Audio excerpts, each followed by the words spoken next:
कैमरे में रिकॉर्ड हो रहा है। क्लास स्टार्ट होता है, उसके बाद तुम लोग उठ उठ के जाओगे एक एक करके हॉल नंबर 6। अभी हम छोड़ रहे हैं, अभी जा रहे हैं सीसीटीवी पे, एक एक करके बुलाएंगे अभी जो हल्ला कर रहे हो। ठीक है, पढ़ने आए हो, डिसिप्लिन से पढ़ाई करो।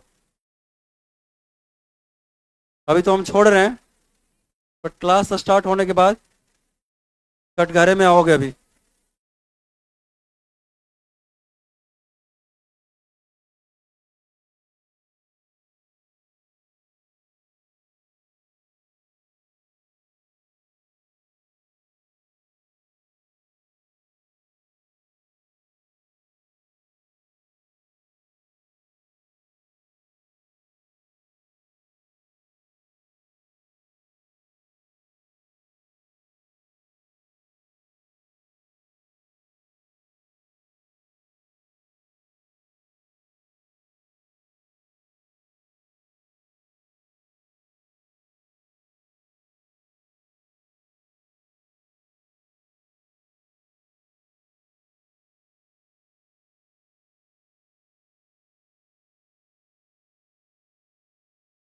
अच्छा ऐसा, गर्ल्स में बताइए तो किस बेंच में 4 4 बैठी है?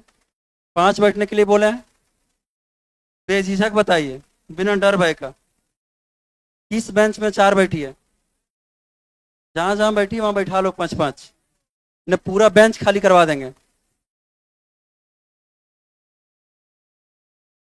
कहाँ 4 बैठी है? कहाँ? जाओ जाओ, हम आ रहे हैं, जाओ। चलो हम आ रहे हैं। जाइए तो उसके पास, वो आगे वाले लड़के के पास जाइए।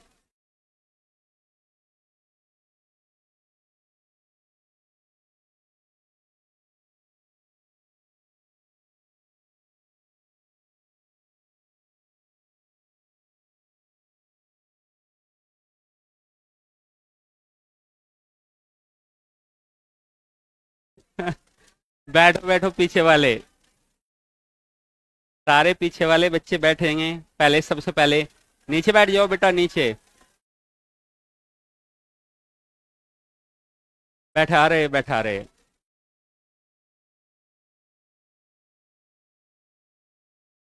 तो भयानक पैक हो गया है ना, पैर रखने की जगह नहीं है। चलो देखो, मॉडर्न हिस्ट्री है भी बहुत इंपॉर्टेंट, और आप लोगों को इसे बहुत सीरियसली भी लेना है। यानी एग्जामिनेशन में आपको पता है कि जो बीपीएससी में, आवाज बढ़ाओ, आवाज बढ़ाओ।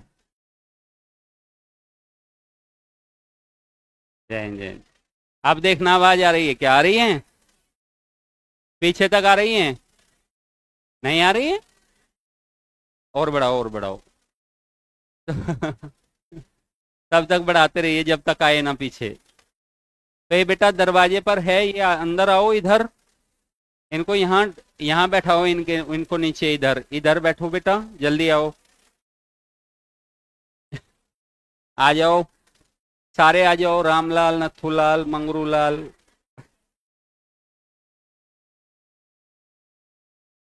तुम लोगों का स्थान बरकरार है? तुम्हारे स्थान पर भी लगता है डांका डला है।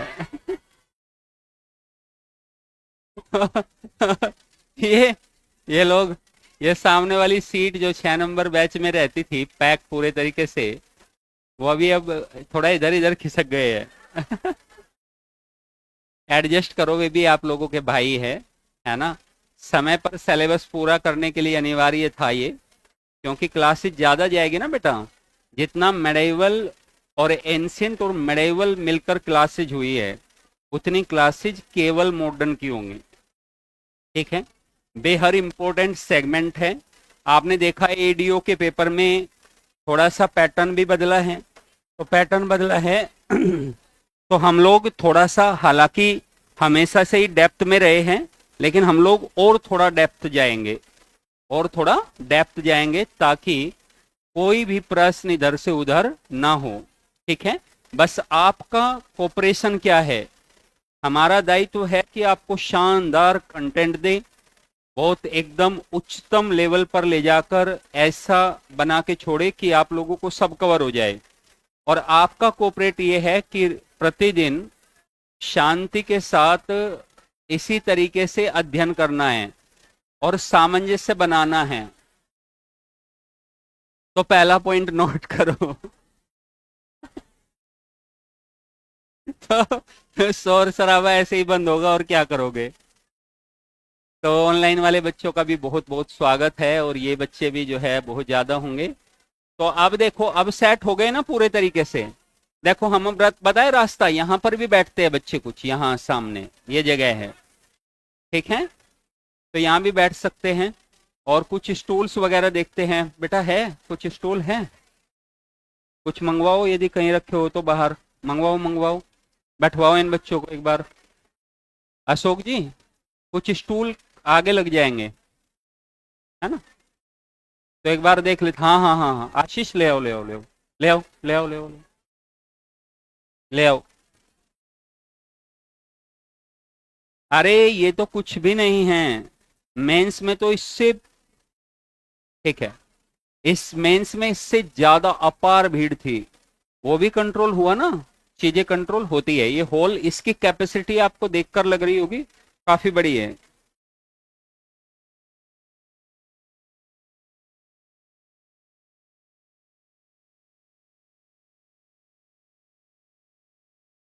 ठीक है बेटा, इस पर मैनेजमेंट के साथ बातचीत करेंगे। तो हम लोग अपनी बात शुरू करते हैं बेटा, आप लोग आराम से बैठो, हम लोग आपको थोड़ी सी बातें बताना शुरू करते हैं। तो कल 6 नंबर में थोड़ा सा सामंजस्य बनाते हैं एक बार। कल 6 नंबर बैच में हम लोग, बैठाओ बैठाओ, इन बच्चों को दे दो यहाँ पे, जितनी भी लड़कियां जो है ना, लड़कियां, जो जो लड़कियां खड़ी हुई है सब स्टूल ले लेंगे, ठीक है, हाँ उधर भी आ जाएंगे। तुम लोग को एंट्री नहीं मिली, इनको भी भाई पीछे से जाओ, पीछे से, पीछे से, पीछे देखो मन दिख रहा है। कुछ बच्चे ऊपर जाओ, ऊपर सीट है, यहाँ क्यों खड़े हो, कुछ बच्चे ऊपर जाओ बेटा, ऊपर जाओ, अरे हमारा चेहरा वहां भी दिखेगा और हम वहां भी ऐसे ही दिखेंगे, जाओ बेटा ऊपर जाओ। अरे शांति के साथ बैठोगे, देखो ये सारे बच्चे जा रहे हैं, जाओ बेटा ऊपर जाओ, आप लोग जाओ जाओ बेटा जाओ, आप भी ऊपर चले जाओ। अरे हम ऊपर भी आ जाते, अपने आप ही आ जाएंगे तुम लोगों से मिलने, जाओ पहुंचो एकदम, ठीक है। तो कल जो 6 नंबर बैच है बच्चों, उसमें हम लोगों ने औरंगजेब की डेथ तक चीजें की थी कवर, और मुगलों के एडमिनिस्ट्रेशन को आपको बेहतर तरीके से समझाया था, ताकि, और कल बताया था कि इतिहासकारों के मतानुसार अलग अलग अंतर है इस बात को लेकर कि वास्तव में मॉडर्न हिस्ट्री या आधुनिक भारत के इतिहास की शुरुआत कब हुई। बहुत सारे इतिहासकार इसकी शुरुआत जहां 17वीं शताब्दी में ही मान लेते हैं, वहां बहुत सारे इतिहासकार औरंगजेब की डेथ के बाद आधुनिक भारत का आरंभ मानते हैं। लेकिन 1757 बैटल ऑफ प्लासी को मोस्ट ऑफ द हिस्टोरियंस कहते हैं कि ये वो पड़ाव है जहां से आधुनिक भारत की नींव वास्तव में रखी गई। 1757 में बैटल ऑफ प्लासी में ऐसा क्या हुआ होगा जिसे हमने आधुनिक भारत की नींव कह दिया, या हमने ये कह दिया कि यहां से मध्यकालीन भारत का इतिहास समाप्त होता है।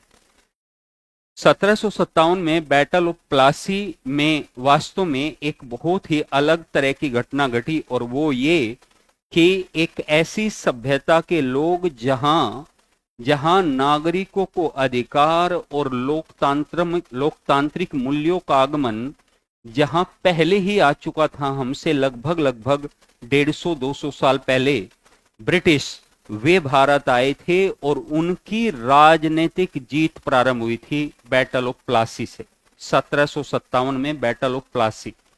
तो इसलिए कहा गया कि जब प्लासी का युद्ध अंग्रेजों के द्वारा जीता गया, तो प्लासी के युद्ध के बाद इतिहासकार कहते हैं कि 20 यदुनाथ सरकार कहते हैं कि प्लासी के युद्ध के 20 साल के अंदर अंदर ही पूर्ण रूप से भारत से धर्म तंत्र की समाप्ति हो गई, यानी अब धर्म तंत्र नहीं रहा।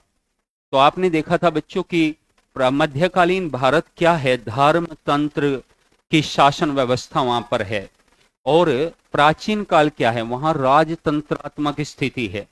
राजतंत्रात्मक स्थिति की अपेक्षा धर्मतंत्रात्मक स्थिति और भी खराब है।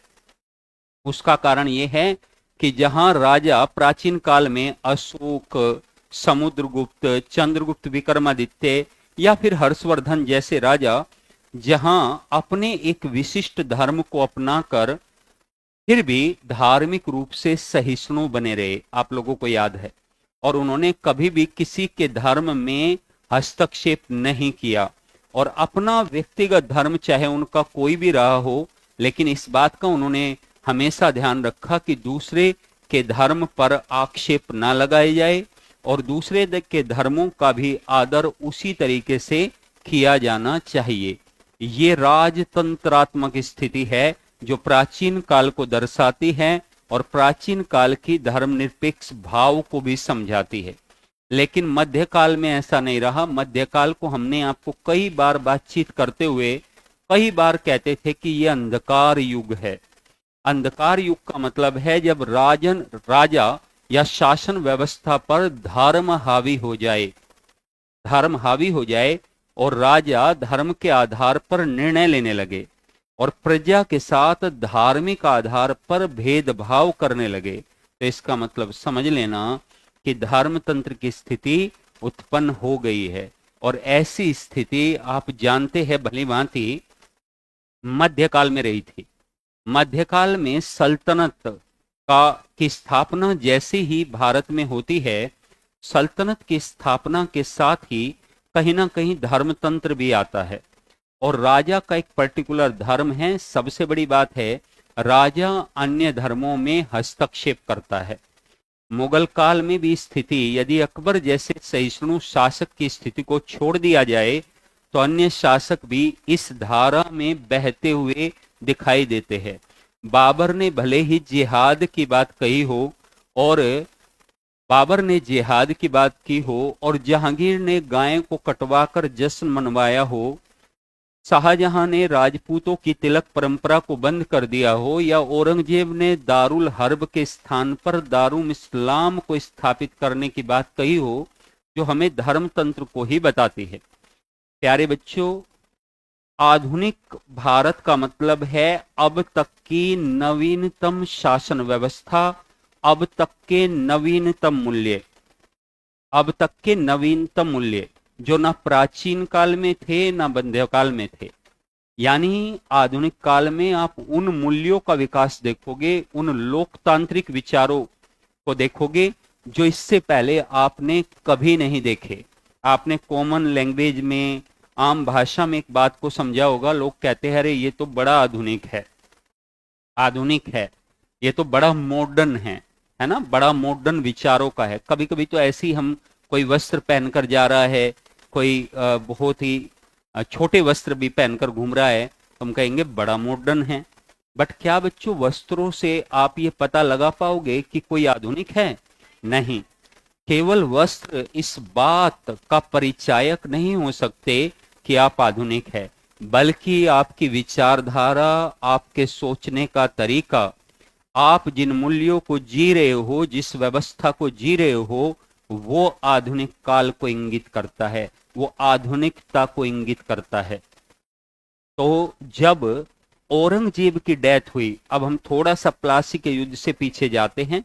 जब औरंगजेब की डेथ हुई तो औरंगजेब की डेथ के बाद औरंगजेब ने ये कहा था अपने बेटे बहादुर शाह यानी मुअज्जम को, औरंगजेब ने अपने 4 बेटे थे, उसके चारों को लगभग 10-10 साल कैद में रखा।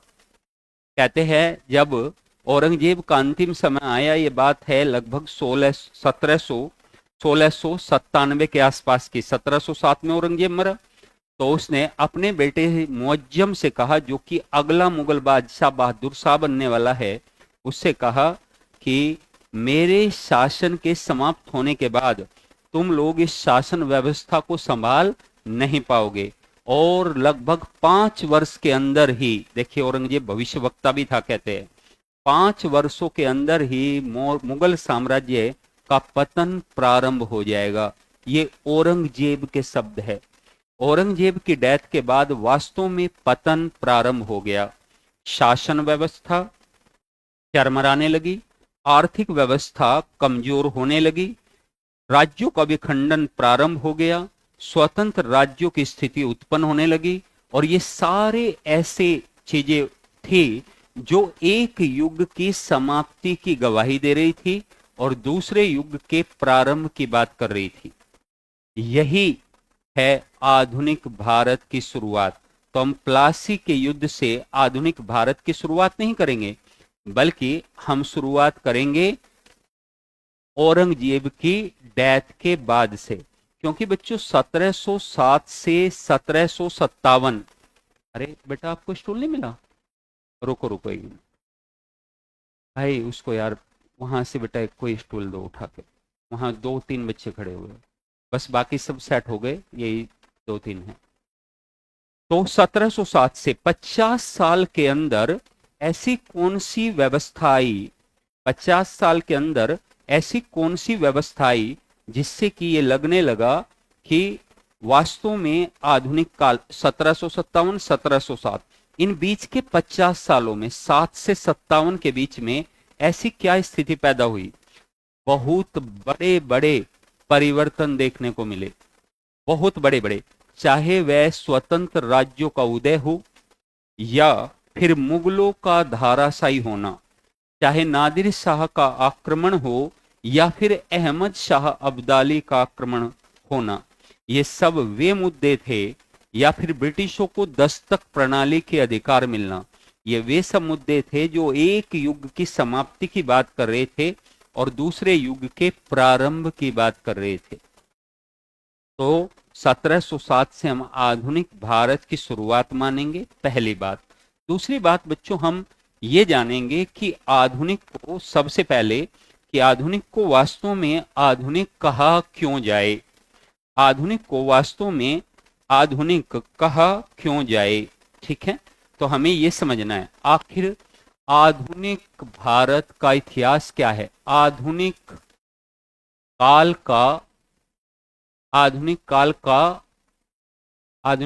का जो इतिहास है या आधुनिक काल की जो परिभाषा है वे कौन सी है। ठीक है, तो हम पहले ये देखते हैं। इसमें बच्चों 2-3 बातें हैं। नंबर 1, अब तक की नवीनतम व्यवस्था। अब तक की नवीनतम व्यवस्था। नवीनतम व्यवस्था का मतलब है कि नवीनतम व्यवस्था, जब आप नवीनतम व्यवस्था कहते हैं तो 2-3 चीजें कहनी पड़ेगी आपको। पहली बात आपको कहनी पड़ेगी कि शासन व्यवस्था नवीन हो गई होगी, शासन व्यवस्था नवीन हो गई होगी, पहली बात। रीति रिवाजों में परिवर्तन आया होगा, रीति रिवाजों में परिवर्तन, रीति रिवाजों में परिवर्तन आया होगा। ठीक है, उसके बाद आप देखोगे कि जो जीने का तरीका है, जीने का तरीका है उसमें भी कुछ परिवर्तन आया होगा। तो अब तक की नवीनतम व्यवस्था का मतलब है शासन व्यवस्था, कि अब तक की नवीनतम शासन व्यवस्था। आपने प्राचीन काल में राजतंत्र को जिया, किसको जिया? राजतंत्र को। उसके बाद आपने धर्मतंत्र को जिया, किसको जिया? धर्मतंत्र को। हम ये तो नहीं कह सकते बेटा कि लोकतंत्र की शुरुआत हो गई, पर हम ये जरूर कहेंगे कि ब्रिटिश जो भारत में आए वो वास्तव में लोकतांत्रिक मूल्यों को लेकर आए थे, लोकतांत्रिक मूल्यों के साथ आए थे। उन्हें लोकतांत्रिक मूल्यों का पता था, उन्हें समानता, स्वतंत्रता, न्याय का पता था। वे राजतंत्र थोड़ा पीछे छोड़ चुके थे, राजतंत्र थोड़ा पीछे छोड़ चुके थे। और पहली बार मैग्ना कार्टा सुना है बच्चों? पहली बार वहां पर 13वीं सदी में ही नागरिकों को अधिकार मिले थे, जबकि भारत में सबसे मतलब बहुत बाद में हुआ। तो पहली बात है कि अब तक की नवीनतम व्यवस्था में हम प्रवेश करने जा रहे हैं। अब हम राजतंत्र कुछ समय चलेगा और फिर वह बिखरने लगेगा। फिर हम अब धर्मतंत्र, अब हम उस व्यवस्था से पार होने वाले हैं। हमारे जीने, सोचने, रहने, अर्थव्यवस्था, इन सब के स्वरूप बदल जाएंगे। हमारी सांस्कृतिक स्वरूप बदल जाएंगे, हमारी शिक्षा बदल जाएगी, हमारी शिक्षा बदल जाएंगी और नवीनतम शिक्षा प्रणाली यहाँ पर स्थापित होने लगेगी। ये सारे चेंजेस किस में आएंगे? आधुनिक काल में आएंगे। तो हमें यही देखना है कि आधुनिक काल वास्तव में आधुनिक काल हम क्यों कहे? तो आधुनिक इसलिए कहे कि राजतंत्र की समाप्ति की दिशा में कदम, अब तक की नवीनतम व्यवस्था और धर्मतंत्र से हमारी आजादी। पहला हेडिंग लगाइए, पहला हेडिंग लगाइए,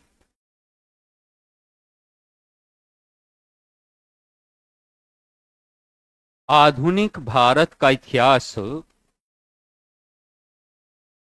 आधुनिक भारत का इतिहास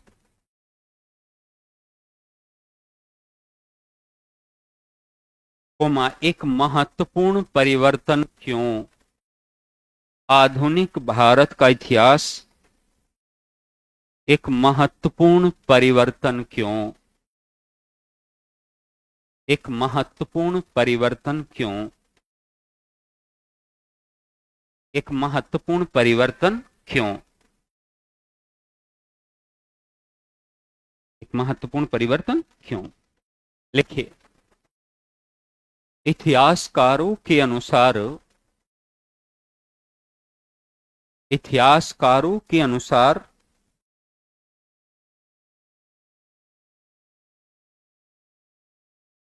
आधुनिक भारत का इतिहास, आधुनिक भारत का इतिहास, आधुनिक भारत के इतिहास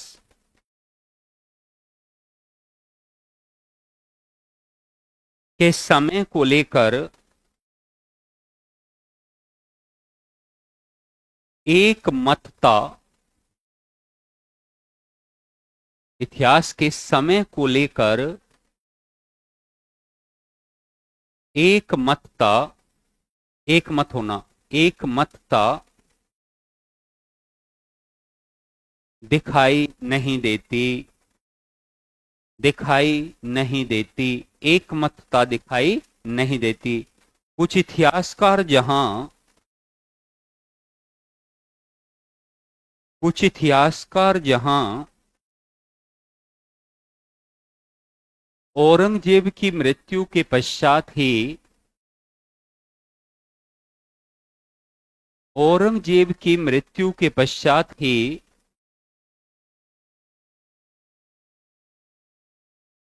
कुछ इतिहासकार जहां औरंगजेब की मृत्यु के पश्चात ही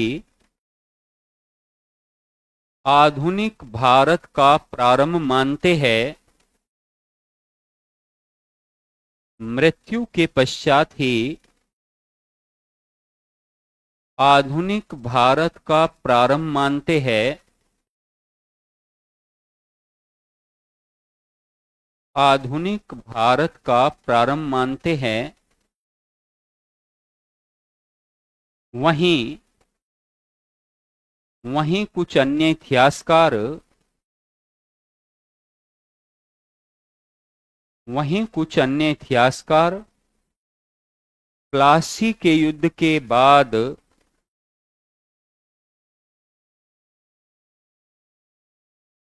प्लासी के युद्ध के बाद, प्लासी के युद्ध के बाद आधुनिक इतिहास, आधुनिक इतिहास की शुरुआत मानते हैं, आधुनिक इतिहास की शुरुआत मानते हैं, शुरुआत मानते हैं प्लासी के युद्ध के बाद। ठीक है बच्चों, प्लासी के युद्ध के बाद। Paragraph change. यहां प्रश्न उठता है कि, यहां प्रश्न उठता है कि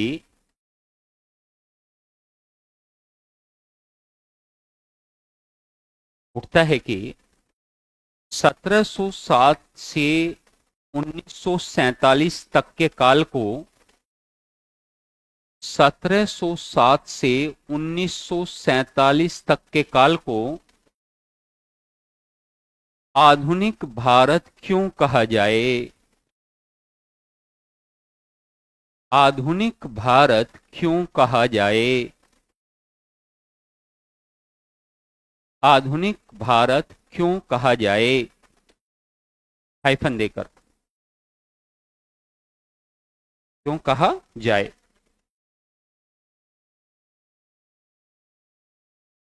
इसके प्रत्युत्तर में कुछ तर्क निम्न प्रकार है।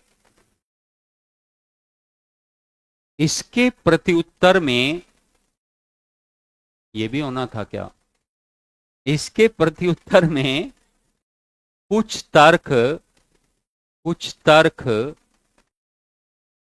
तर्क निम्न प्रकार है। ऐसा परीक्षा होती है बच्चों, ऐसे जब ऐसे समय आता है ना तो कुछ परीक्षा होती है। ये परीक्षा हो रही है।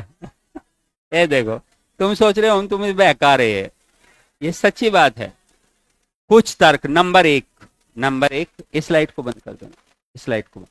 नंबर एक, कुछ तर्क इस प्रकार है। नंबर एक,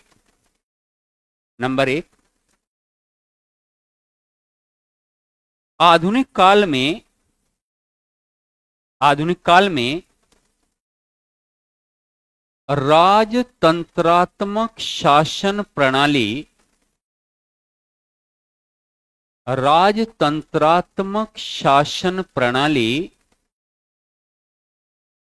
राजतंत्रात्मक शासन प्रणाली समाप्त हुई। राजतंत्रात्मक शासन प्रणाली समाप्त हुई। नंबर दो, इस काल में धर्मतंत्र से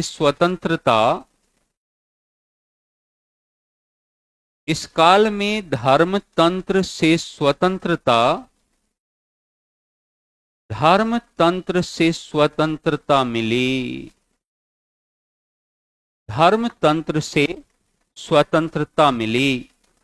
नंबर तीन, आधुनिक भारत को अब तक की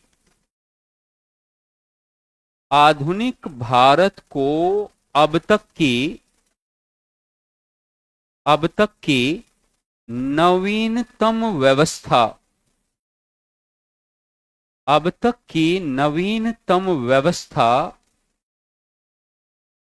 माना गया है। क्योंकि आगे चलकर इस काल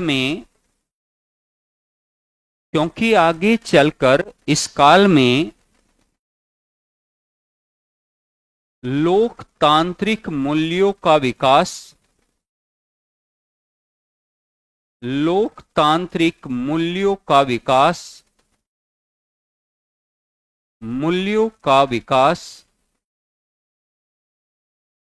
नंबर दो, तर्क और बौद्धिकता का विकास।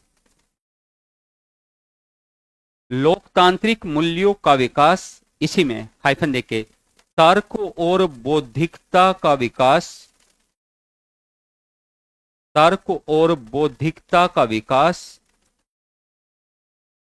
और नवीनतम शिक्षा प्रणाली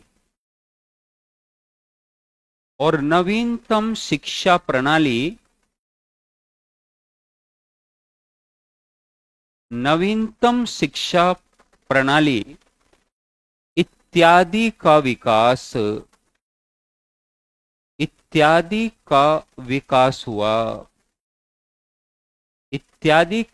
विकास हुआ। तो बच्चों, आधुनिक भारत क्यों? क्या अब तक की नवीनतम व्यवस्था है? क्या राजतंत्र से मुक्ति है? क्या धर्मतंत्र से मुक्ति है? क्या नई शिक्षा प्रणाली आई? क्या तर्क और बौद्धिकता आई? थोड़ी आवाज और बढ़ाइए। क्या तर्क और बौद्धिकता आई? और लोकतंत्र मूल्यों का विकास, बढ़ानी है, घटानी नहीं। लोकतांत्रिक मूल्यों का विकास, जैसे समानता, स्वतंत्रता, न्याय जैसे मूल्य आए, अभी नहीं, एकदम से नहीं, लेकिन ये आधुनिक भारत की नींव है। इसीलिए इसे क्या कहा गया? आधुनिक भारत। और देखो, लोकतंत्र से क्या बच्चों कोई नवीनतम व्यवस्था, क्या लोकतंत्र से कोई नवीनतम व्यवस्था शासन व्यवस्था के रूप में आई? नहीं आई, अभी तक नहीं आई। लोकतंत्र से नवीनतम व्यवस्था नहीं आई। भले हम कहे उसी में सुशासनात्मक व्यवस्था, नीतीश कुमार सुशासन बाबू, सुशासनात्मक व्यवस्था, यदि लोकतंत्र में भी शासन व्यवस्था सुशासन की हो सकती है, लेकिन वो अलग कंसेप्ट है। लेकिन है तो वो लोकतंत्र में ही, अरे है तो वो लोकतंत्र में। तो इसलिए इसे आधुनिक भारत कहा गया। क्लियर? दूसरी बात, अब बच्चों हमें आधुनिक भारत में क्या क्या पढ़ना है, एक शानदार कहानी और एक शानदार तरीके से आपको बताने के बाद, अभी सिलेबस को बताने के बाद आपको बताएंगे कि वास्तव में ये जो सब बातें मैंने कही कि नवीनतम मूल्य, लोकतांत्रिक मूल्य, ये कैसे आए होंगे और इनकी बात आधुनिक भारत में क्यों हो रही है। क्योंकि बच्चों इसे हमें जोड़ना पड़ेगा 1453 में कुस्तुनतुनिया पर ओटोमन साम्राज्य के आधिपत्य से। वहां से एक कहानी वास्तव में स्टार्ट होगी और कुस्तुनतुनिया पर अधिकार से आप पर कितना प्रभाव पड़ा, आपके देश पर भी उसका प्रभाव पड़ा है बच्चों।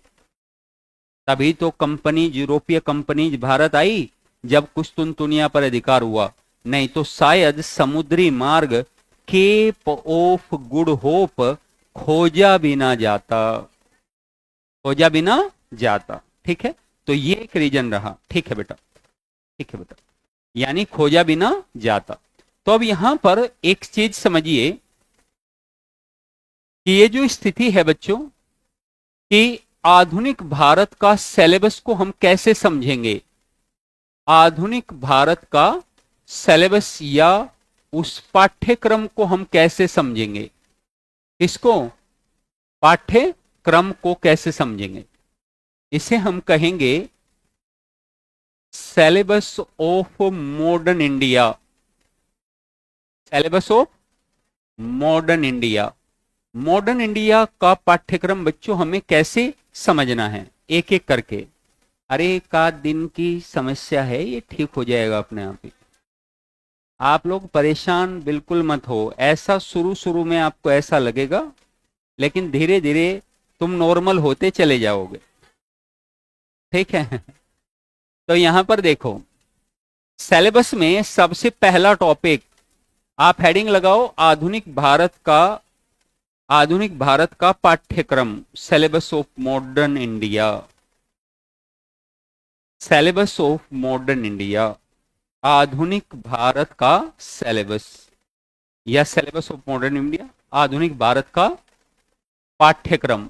पहला टॉपिक होगा हमारा कमिंग ऑफ यूरोपियंस, यानी यूरोपियों का आगमन। भारत में यूरोपीय कैसे आए, यूरोपियों का आगमन पहला टॉपिक होगा। क्या टॉपिक होगा बेटा? यूरोपियों का आगमन पहला टॉपिक होगा। कमिंग ऑफ यूरोपियंस, क्या बोलेंगे इसको? Coming of Europeans. ठीक है बेटा, coming of Europeans, coming of Europeans, coming of Europeans, यानी यूरोपियों का आगमन। ये हमारा पहला टॉपिक होगा जिसे हम पढ़ेंगे। हमारा दूसरा टॉपिक होगा बच्चों, हमारा दूसरा टॉपिक होगा मुगल साम्राज्य का पतन, मुगल साम्राज्य का पतन, मुगल साम्राज्य का पतन हमारा दूसरा टॉपिक होगा। इसे हम इंग्लिश में बोलेंगे decline of Mughal empire, decline of Mughal empire. हम इस टॉपिक को पढ़ेंगे जिसे हम कह रहे हैं मुगल साम्राज्य का पतन। तीसरा टॉपिक हमारा होगा स्वतंत्र राज्यों का उदय, स्वतंत्र राज्यों का उदय, स्वतंत्र राज्यों का, स्वतंत्र राज्यों का उदय, इसको हम कहेंगे। इसे बच्चों हम इंग्लिश में बोलेंगे rise of regional states, rise of regional, rise of regional states, यानी स्वतंत्र राज्यों का उदय, स्वतंत्र राज्यों का उदय, इसे बोलेंगे राइज ऑफ रीजनल स्टेट्स। अब बच्चों ये बहुत सारे राज्य हैं जिनके उदय को वास्तव में हमें समझना है। जैसे पहला राज्य है इसमें बंगाल, बंगाल आजाद होगा। बंगाल एक राज्य है बच्चों, बंगाल यानी बंगाल, इसे पढ़ेंगे।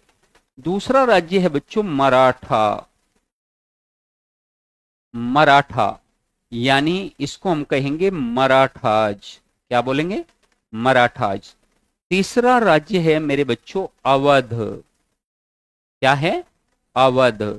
तीसरा राज्य है अवध, अवध को पढ़ेंगे डिटेल के साथ। नंबर 4, चौथा राज्य है राजपूत, राजपूत किंगडम या राजपूत राज्य, राजपूत किंगडम, राजपूत राज्य, राजपूत राज्य।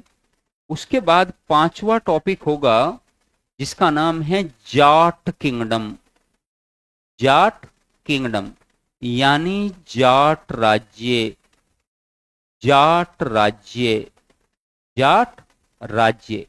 उसके बाद होगा नंबर 6 पर, यहां लिख दे बेटा, नंबर 6 पर होगा कर्नाटक, क्या होगा, कर्नाटक। कर्नाटक के 3 युद्ध बच्चों हमें गहराई से समझने पड़ेंगे, तो ये होंगे कर्नाटक, कर्नाटक। 7वें नंबर पर होगा मैसूर, नाम सुना है, 7वें नंबर पर होगा मैसूर। और मैसूर टीपू सुल्तान, हैदर अली टीपू सुल्तान के बारे में सुना होगा। 8वें नंबर पर होगा पंजाब, राजा रणजीत सिंह, सुना है, पंजाब या राजा रणजीत सिंह, राजा रणजीत सिंह। तो यानी हमें कुल मिलाकर पहला टॉपिक है भारत में यूरोपीय कैसे आए, पुर्तगाली कैसे आए, पुर्तगाली के बाद, पुर्तगाली के बाद डच कैसे आए, डेनिश कैसे आए, डच कैसे आए, डेनिश कैसे आए। उसके बाद में पहले पुर्तगाली, फिर डच, फिर ब्रिटिश, फिर डेनिश और फिर फ्रेंच यानी फ्रांसीसी कैसे आए। इस टॉपिक में बच्चों उनका आना, उनका विस्तार पूर्वक भारत में फैल जाना, ये सब हम पढ़ेंगे। मुगल साम्राज्य के पतन में हम देखेंगे कि भारत का एक महान साम्राज्य कैसे टूटा और उस महान साम्राज्य के टूटने के बाद कैसे अनेकों अनेकों राज्य बने और कैसे भारत में क्या क्या परिवर्तन मुगलों के जाने के बाद हुए, ये समझेंगे। उसके बाद स्वतंत्र राज्यों का उदय, बंगाल कहां से स्वतंत्र हुआ और बंगाल को ब्रिटिशों ने कैसे जीता, बंगाल को ब्रिटिशों ने कैसे जीता। मराठा कहां से शुरू हुए और कहां गए, लास्ट में ब्रिटिशों ने कैसे जीता।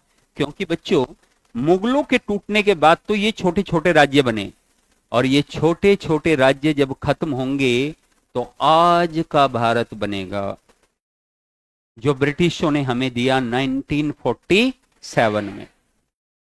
तो ये पूरा का पूरा जो स्ट्रक्चर है, ये कंप्लीट स्ट्रक्चर हमें इसी में, जब हम कहते हैं स्वतंत्र राज्यों का उदय, तो हम इसके साथ एक बात और बोलते हैं बच्चों, हम इसके साथ बोलते हैं कि स्वतंत्र राज्यों का उदय या भारत में ब्रिटिश साम्राज्य विस्तार। देखो एक पॉइंट और इसमें आ गया, यानी स्वतंत्र राज्य बने और उन्हें जीत लिया तो भारत में वो ब्रिटिश विस्तार ही तो हुआ जब वो जीतते जा रहे थे। बंगाल को, मराठों को, अवध को, जाटों को, राजपूतों को, जाटों को, राजपूतों को, मैसूर को, कर्नाटक को, हैदराबाद को, या फिर पंजाब को। इतने सारे राज्य बने और उन्होंने सब जीत लिए, तभी तो उन्होंने अखंड भारत फिर से बनाया। तो ये 3 टॉपिक बच्चों पहले शुरुआत में पूरे आधुनिक भारत की नींव भरते हैं और उसे बेहद मजबूत कर देते हैं। तब काल शुरू होता है प्योरली ब्रिटिशर्स का, और यहां पूरे तरीके से भारतीय राज्य खत्म हो जाते हैं। अब चौथा जो टॉपिक बच्चों इसमें जाता है वो जाता है, आप मेरे साथ साथ लिख रहे हो, तो जो चौथा टॉपिक जाता है उसका नाम है बच्चों भारत में ब्रिटिश साम्राज्य विस्तार की नीतियां। भारत में ब्रिटिश साम्राज्य विस्तार की नीतियां, ब्रिटिश साम्राज्य विस्तार की नीतियां, साम्राज्य विस्तार की नीतियां, विस्तार की नीतियां, ये भी बेटा हम आपको पढ़ाएंगे। इसे हम कहेंगे इंग्लिश में British policies for their expansion in India, British policies for their expansion, for their expansion in India. Bharat में ब्रिटिश कैसे फैले, एक्सपेंशन इन इंडिया, और बच्चों वे कैसे फैलकर उन्होंने क्या क्या नीतियां लगाई। क्या तुमने हस्तक्षेप की नीति सुनी है कभी? क्या तुमने समानता की नीति सुनी है? क्या तुमने हस्तक्षेप समानता के बाद घेरे की नीति, पॉलिसी ऑफ रिंग फेंस सुनी है? और तुमने सहायक संधि तो सुनी होगी, और तुमने राज्य हड़प की नीति सुनी है।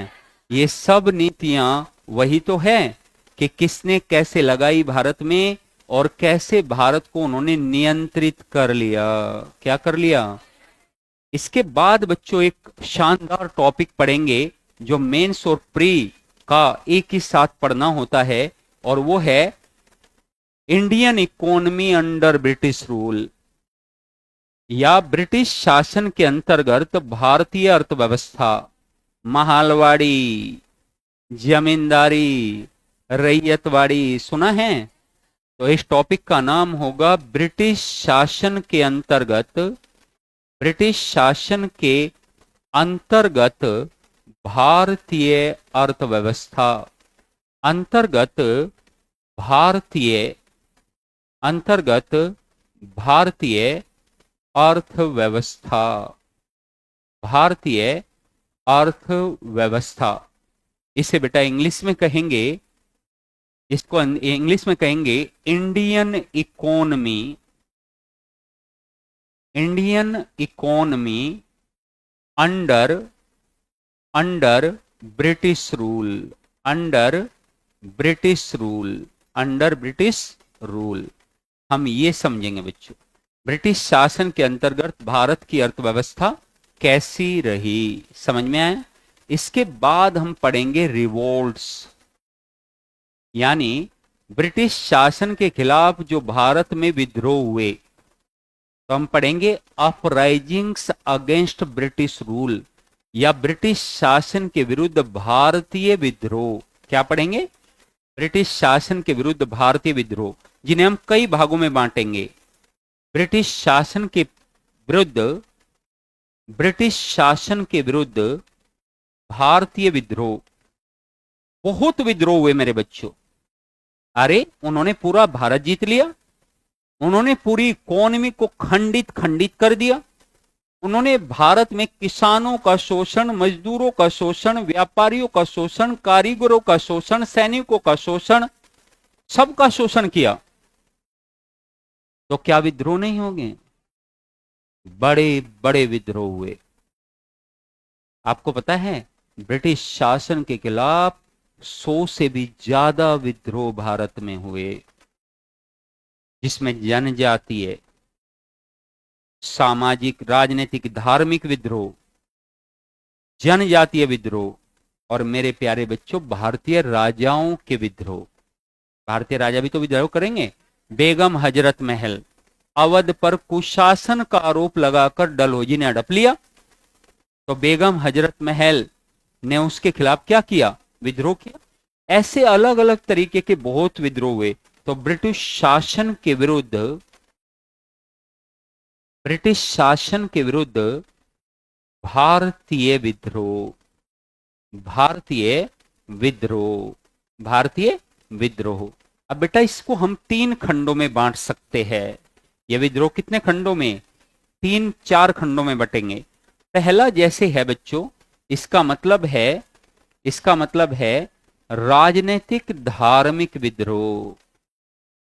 अरे राजनीतिक धार्मिक विद्रोह, राजनीतिक धार्मिक विद्रोह।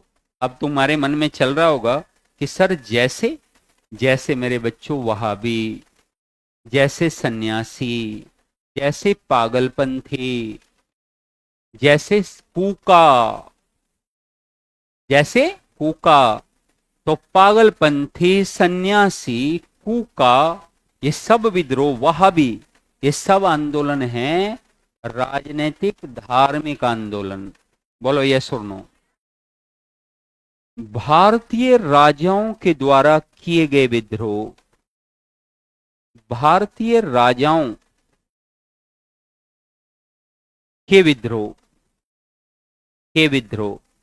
बच्चों अभी तो बताया था कि बेगम हजरत महल का विद्रोह, अभी तो बताया बेटा तात्या टोपे का विद्रोह क्योंकि पेंशन छीन ली, झांसी की रानी का विद्रोह, और किट्टूर चेन्नम्मा का विद्रोह।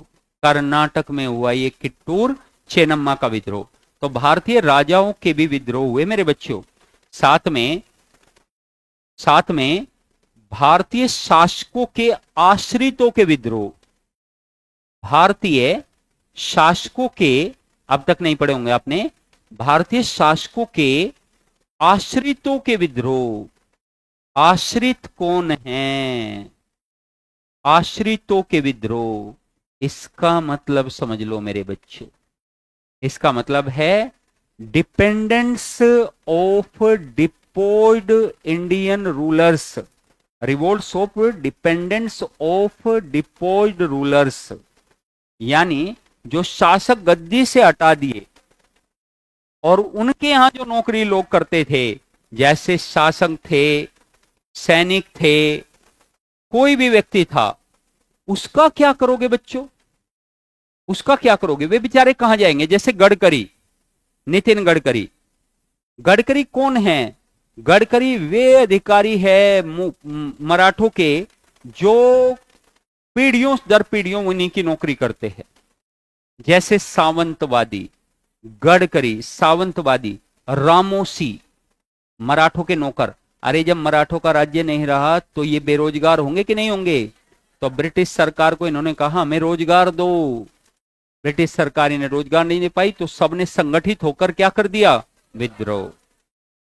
और बच्चों एक आता है जनजातीय विद्रोह, ट्राइबल मूवमेंट्स, संथाल, मुंडा, कोल, भील, ना जाने तमाड, कितने सारे विद्रोह जनजातियों के हुए जिन्हें हमने क्या कहा? जनजातीय विद्रोह कहा, जनजातीय विद्रोह कहा। देखो बेटा कितने प्रकार के विद्रोह चल रहे हैं। और सबका बाप 1857 की क्रांति।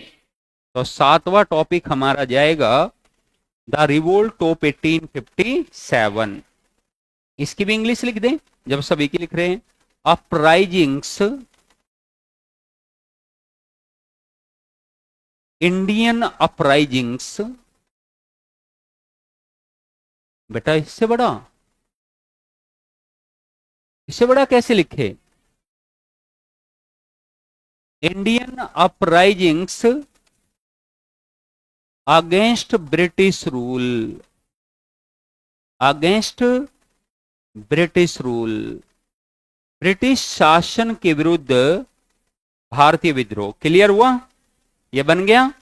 अब अगला पॉइंट, अगला टॉपिक है बेटा हमारा, अगला टॉपिक है हमारा 1857 की, टॉपिक नंबर 7, टॉपिक नंबर 7। यह है 1857 की क्रांति। बेटा ये बहुत बड़ा टॉपिक है, लेकिन यहां केवल और केवल इसे पढ़ेंगे प्रीलिम्स के पॉइंट ऑफ व्यू से, क्योंकि मेंस की क्लास भी तुम्हारी द रिवोल्ट ऑफ 1857 से स्टार्ट होगी। कहां से स्टार्ट होगी? तो इसका नाम लिखेंगे the revolt of 1850, the revolt of 1857। आठवां टॉपिक जाएगा मेरे बच्चों, शिक्षा का विकास, भारत में शिक्षा का विकास। तो हम इसे कहेंगे बेटा डेवलपमेंट ऑफ, भारत में शिक्षा और प्रेस का विकास, भारत में शिक्षा और, भारत में शिक्षा और प्रेस का विकास। प्रेस का तो ज्यादा आवश्यकता नहीं है, लेकिन शिक्षा का बता, प्रेस का विकास थोड़ा सा बता देंगे, प्रेस भी का विकास, लेकिन ये मेंस का टॉपिक है, लेकिन फिर भी थोड़ा यहां बताएंगे आप लोगों को। तो बच्चों हम बताएंगे डेवलपमेंट ऑफ, इसका इंग्लिश कहेंगे development of education and press in India, development of education, education, Charles Wood dispatch सुना है, और मैकाले मिनट, फिल्टरेशन थ्योरी, ये सब क्या है शिक्षा में। तो development of education and press in India, in India. Next point लिखो बेटा, ये तो हो गया टॉपिक नंबर 8। टॉपिक नंबर 9 हम पढ़ेंगे, जिसका नाम होगा, बहुत शानदार टॉपिक, जिसका नाम होगा सामाजिक धार्मिक आंदोलन। क्या होगा बेटा? सामाजिक धार्मिक आंदोलन। राजा राममोहन, स्वामी दयानंद, स्वामी विवेकानंद, सामाजिक धार्मिक आंदोलन। बच्चों छोटा टॉपिक नहीं है, बहुत बड़ा टॉपिक है। हम पढ़ेंगे Raja Rammohan Roy, Swami Dayanand, Swami Vivekananda, Annie Besant, Satyashodhak Samaj, Jyotiba Phule, Mahadev Govind Ranade, Pandita Ramabai, स्वरचंद Vidyasagar, Gopal Hari Deshmukh, sir Syed Ahmad Khan और भी कई। इन सारे थिंकर्स को एक एक करके समझते हुए जाएंगे। इसे कहेंगे सामाजिक धार्मिक आंदोलन। इंग्लिश में इसका नाम होगा सोशल रिलीजियस मूवमेंट। क्या कहेंगे बेटा? Social religious movement. जैसे आपको बुद्धिज्म पढ़ाया था, जैसे आपको भक्ति और सूफी पढ़ाया था 6 नंबर वालों को, वैसे ही पढ़ाएंगे social religious movement. Topic number 10, कोई बात नहीं, जो 6, 5, 7 वाले हैं उनको बिल्कुल अलग से अभी बचा हुआ है ना उनका मेडेबल, तो उनका करवाएंगे, परेशान नहीं होना। और बच्चों लास्ट टॉपिक पढ़ेंगे हम राष्ट्रीय आंदोलन। क्या पढ़ेंगे? क्या पढ़ेंगे? क्या पढ़ेंगे? सबसे बड़ा टॉपिक यही है, सबसे इंपॉर्टेंट टॉपिक यही है। आधे में सारा मॉडर्न है और आधे में नेशनल मूवमेंट है। क्लियर? क्लासेज भी लगेगी, बाहर है 14 क्लासेज लगेगी कम से कम। और गांधी जी के आंदोलन हम इसी के अंतर्गत पढ़ेंगे। राष्ट्रीय आंदोलन को इंग्लिश में कहते हैं, बेटा बात नहीं करेंगे, इंग्लिश में कहते हैं नेशनल मूवमेंट। क्या कहते हैं? नेशनल मूवमेंट या फ्रीडम स्ट्रगल। इसी को स्वतंत्रता संघर्ष भी कहते हैं। बात करने की तय नहीं हुई थी बेटा, इसी को क्या कहते हैं? स्वतंत्रता संघर्ष, स्वतंत्रता संघर्ष कहते हैं इसी को, या इसी को कहते हैं फ्रीडम स्ट्रगल। क्या कहते हैं? Freedom struggle. National movement Congress की स्थापना के बाद शुरू होता है और देश की आजादी के बाद खत्म। बहुत बड़े बड़े चैप्टर होंगे, कांग्रेस की स्थापना, उदारवादियों का उदय, गरम दल का उदय, उदारवादी और गरम दल में अंतर, राष्ट्रवाद के उदय के कारण तमाम, सूरत फूट, मार्ले मिंटो सुधार, बंगाल विभाजन उससे पहले, स्वदेशी आंदोलन, सूरत फूट, मार्ले मिंटो सुधार, होर्डिंग बम कांड, होम रूल आंदोलन, चंपारण सत्याग्रह, अहमदाबाद खेड़ा सत्याग्रह। ठीक है, ये सारी चीजें हमें यहां पढ़नी है। तो मेरे प्यारे बच्चों, ये है टोटल। और फिर गांधीवादी बड़े बड़े आंदोलन, असहयोग, सविनय अवज्ञा, भारत छोड़ो आंदोलन, उससे पहले व्यक्तिगत सत्याग्रह, तमाम। ये टॉपिक जाकर खत्म होगा कहां? ये टॉपिक खत्म होगा इंडिया इंडिपेंडेंस एक्ट 1947 पर, जिसके अनुसार भारत आजाद हो जाएगा। और जिस दिन भारत आजाद होगा उसी दिन हम तुमसे विदा लेंगे, क्योंकि हमारा दायित्व वहां पूरा हो जाएगा। ठीक है, तो अरे अभी विदा नहीं ले रहे हैं अभी ताली बजा दी। अब बस देखो, जितना सफर अभी की क्लासेज में, प्रीलिम्स की क्लासेज में, जितना सफर आज की क्लास के बाद 1947 तक के बीच में लगेगा, वही सफर हम लोगों का भी साथ चलेगा। फिर हम बिछड़ जाएंगे, फिर मेंस में मिलेंगे, है ना। तो यहां देखो, ये अब समझ में आ गया, सिलेबस अच्छे से समझ में आया। हेडिंग लगाओ, पहला टॉपिक यूरोपियों का आगमन। हाँ,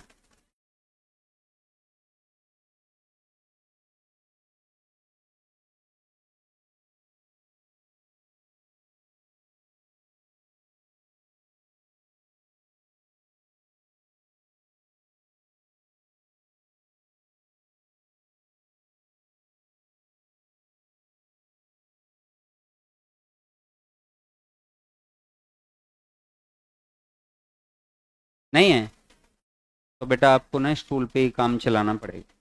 ठीक है, कल हम देखते हैं और कुछ व्यवस्था और करने की, है।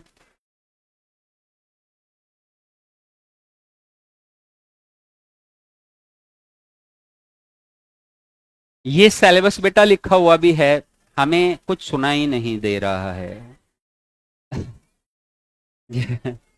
मुगलों का पतन, यूरोपियों का आगमन, क्षेत्रीय राज्यों का उदय। अरे रामलाल इधर देख। भारत में साम्राज्य विस्तार के लिए ब्रिटिश नीतियां, ब्रिटिश शासन के अधीन भारतीय अर्थव्यवस्था, 1857 से पहले और 1857 के बाद के विद्रोह, 1857 का विद्रोह, सामाजिक धार्मिक आंदोलन, राष्ट्रीय आंदोलन। यही टॉपिक है ना बेटा, यही टॉपिक हमने तुम्हें सिलेबस में लिखवाए। पहला टॉपिक नए पेज से हेडिंग लगाइए, भारत में यूरोपीय कंपनियों का आगमन। भारत में यूरोपीय कंपनियों का आगमन पहला टॉपिक है।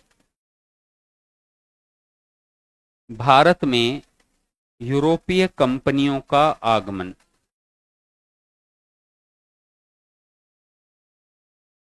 भारत में यूरोपीय कंपनियों का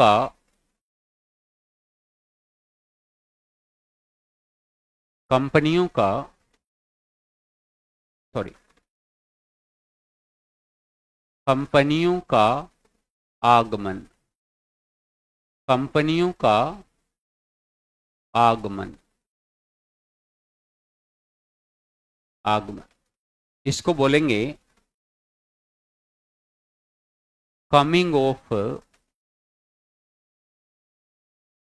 of European companies. Coming of European companies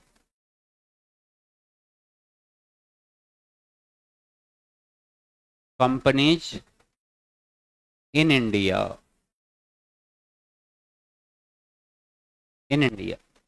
Bharat में यूरोपीय कंपनियों का आगमन।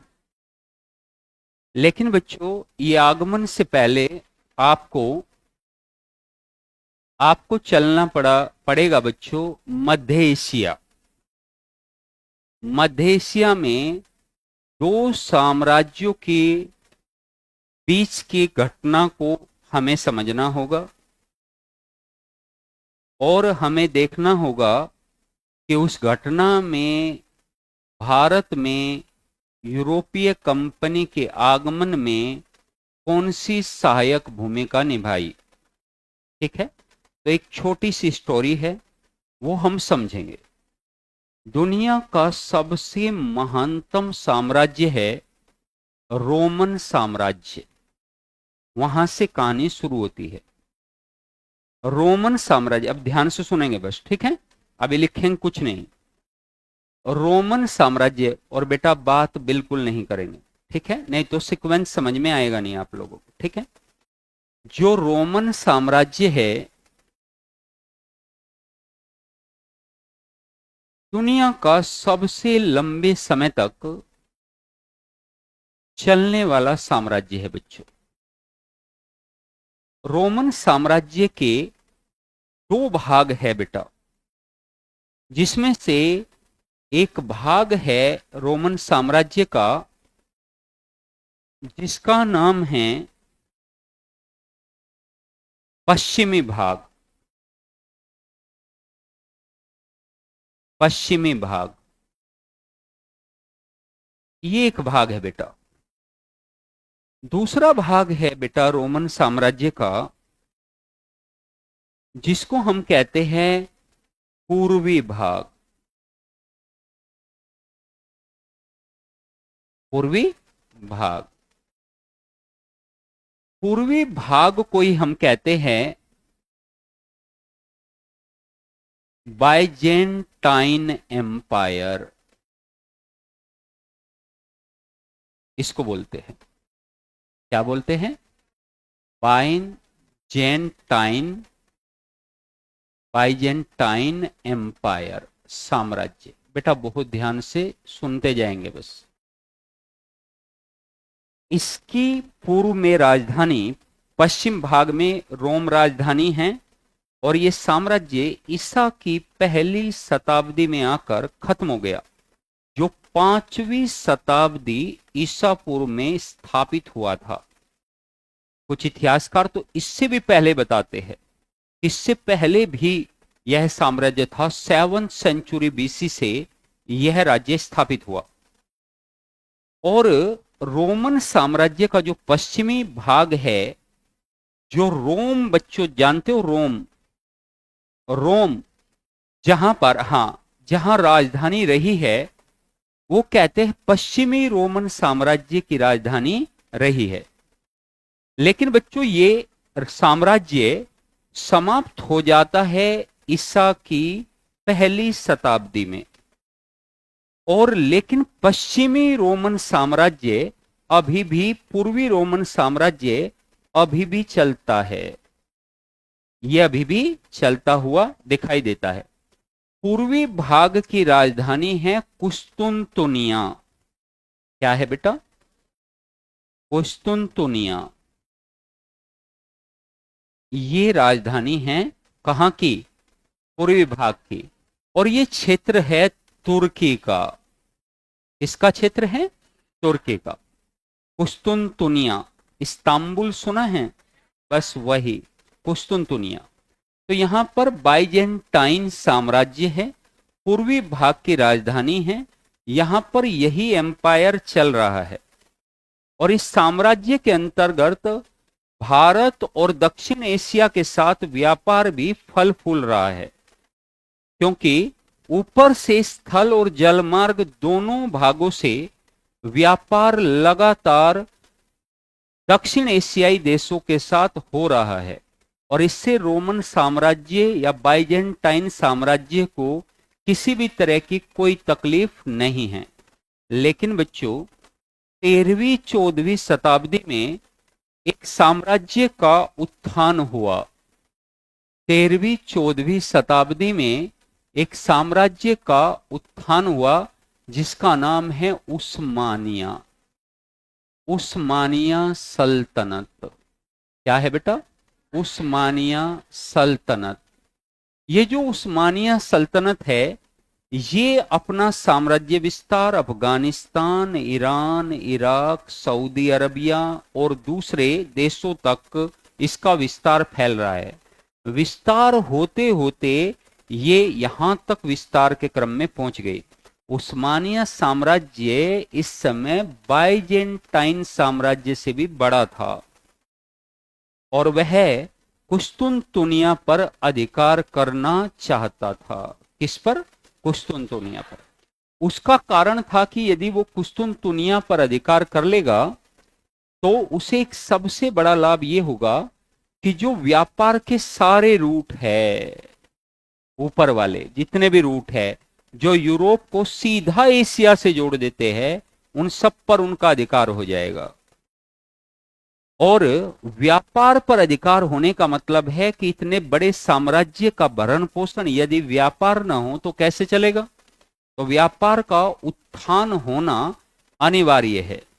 इसीलिए बच्चों, उस्मानिया सल्तनत के राजा महमूद सेकंड ने 1453 में तुर्की पर हमला बोल दिया।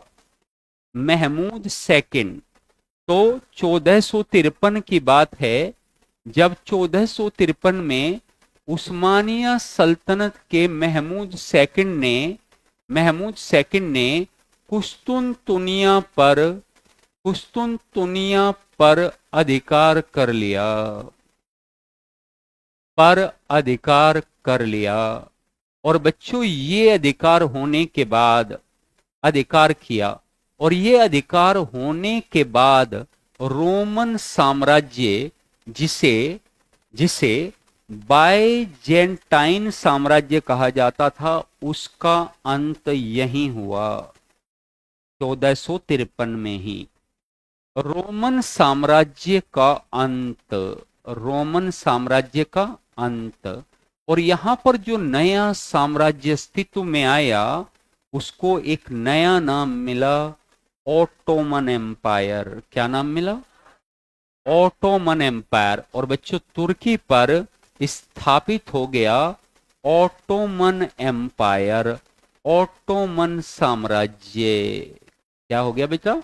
ऑटोमन साम्राज्य। ध्यान से सुनना, जैसे ही ऑटोमन साम्राज्य स्थापित हुआ वैसे ही यूरोप और दक्षिण एशिया के बीच में जितने भी रास्ते थे, चाहे वो स्थल, चाहे वो भूमध्य सागर से होने वाले, चाहे वो काला सागर और दूसरे, वे सब रास्ते ब्लॉक कर दिए गए। सब रास्ते ब्लॉक होने के बाद व्यापार की स्थिति बिगड़ने लगी। उत्तर यूरोप का दक्षिण एशियाई देशों से संपर्क टूट गया। लेकिन बच्चों, अभी हम चलते हैं तुर्की में कौन आ गया? Ottoman empire. तुर्की में ऑटोमन एम्पायर आ गया तो बच्चों, पहले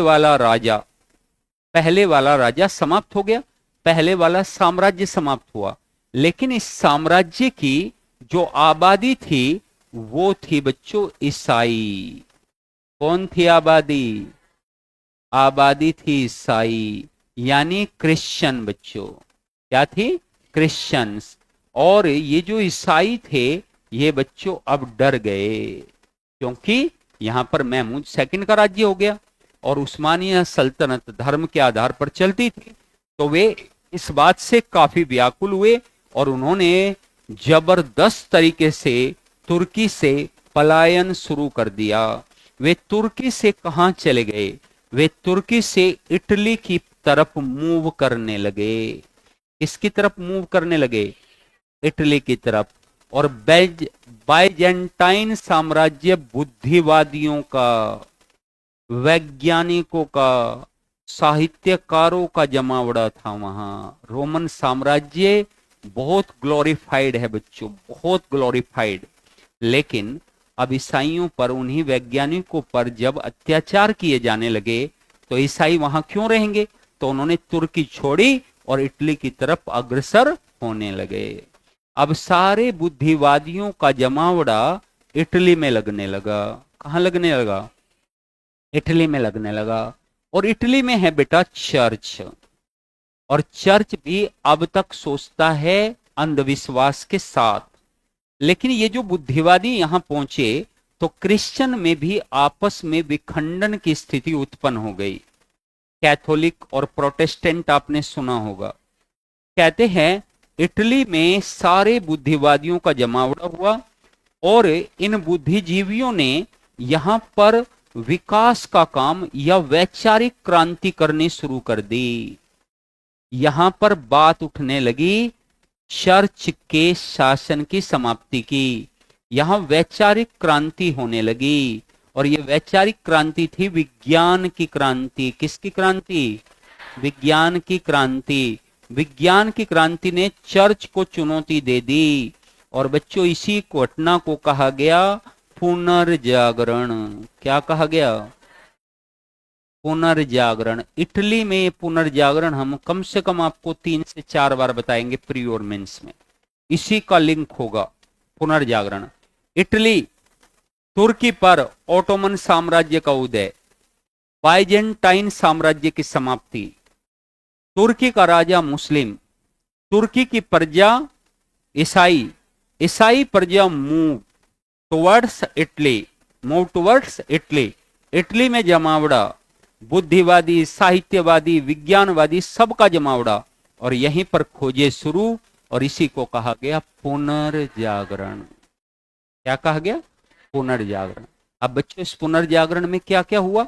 इस पुनर्जागरण में हुई वैज्ञानिक खोजें। इस पुनर्जागरण में क्या हुई? वैज्ञानिक खोजें। पुनर्जागरण में देखो कितनी चीजें हुई। पहली,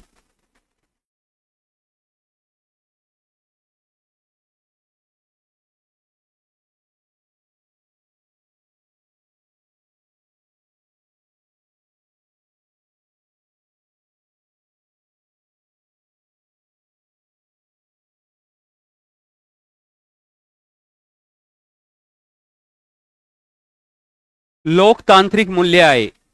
लोकतांत्रिक मूल्यों की वकालत हुई। लोकतांत्रिक मूल्यों की वकालत हुई। लोकतांत्रिक मूल्यों का मतलब क्या है? अभी बताया था, समानता, स्वतंत्रता, न्याय। समानता, स्वतंत्रता, न्याय। न्याय। इसके अलावा बच्चों और सुनो, यहां विज्ञान, वैज्ञानिक आविष्कार हुए। वैज्ञानिक आविष्कार हुए, विज्ञान की शिक्षा प्रारंभ हुई। आविष्कार हुए, विज्ञान की शिक्षा प्रारंभ हुई, विज्ञान की शिक्षा प्रारंभ हुई। और बच्चों भौगोलिक खोजें हुई। भौगोलिक खोजें हुई। भौगोलिक खोजें हुई। भौगोलिक खोजें क्यों हुई उसको भी समझो। भौगोलिक खोजें इसलिए हुई, समझना ध्यान से, क्योंकि बच्चों अब इनके पास अस्तित्व का संकट बन गया।